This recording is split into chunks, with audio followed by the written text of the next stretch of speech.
Hi, Mark again, and today we're going to be learning about the transform node in Nuke.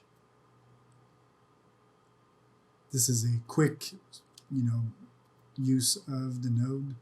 It's really easy. So basically, Nuke is a node-based software, and in our case, what we're going to do is we're going to take back the footage we have. I'm going to use the XRs in the movie. There we go.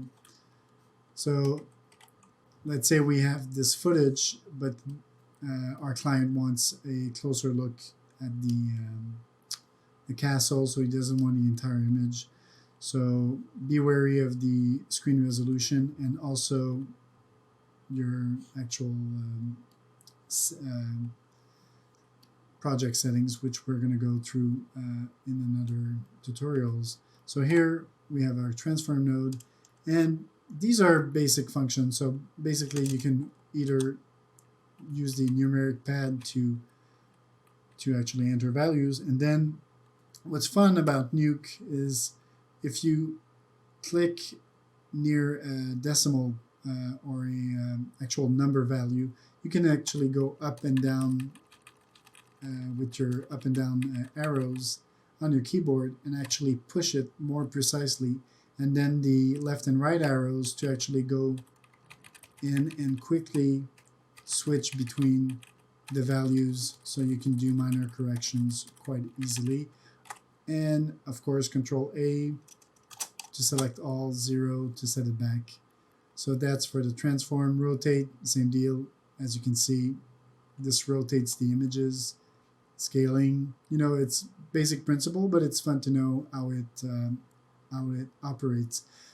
You do need to be wary of when you do use the scale node rotate.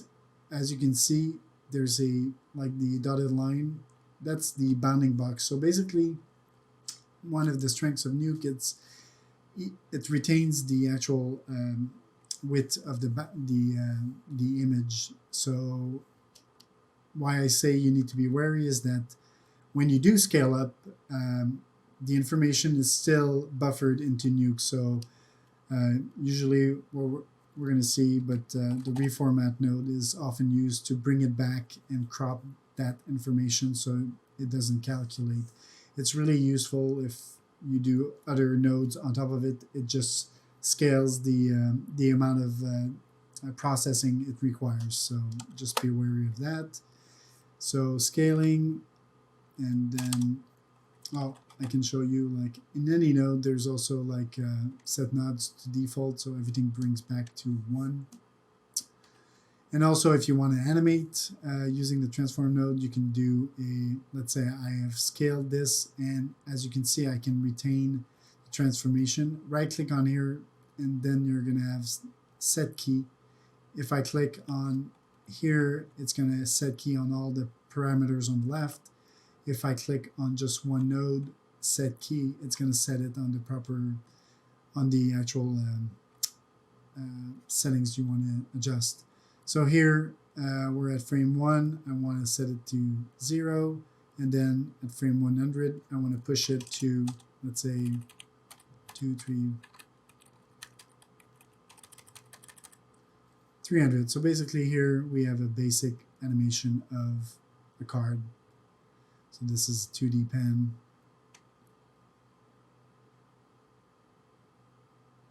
And that's it. So you have your footage panning around that particular node. So this that's for basic settings, and then you have skew, which is just settings in the X and Y. Your center point of the image, you can invert your transformation values. So let's say you are adjusting a value, then you can revert the transformation. Here is the filtering type. When you do animation of any of these settings, there's different filtering options. And here you have the motion blur, so you can actually activate the motion blur of your image as you're doing your transform. So what I'm going to do is I'm going to actually increase that to 2000. So we can see, yeah, that's a soft transformation. Let me just readjust it.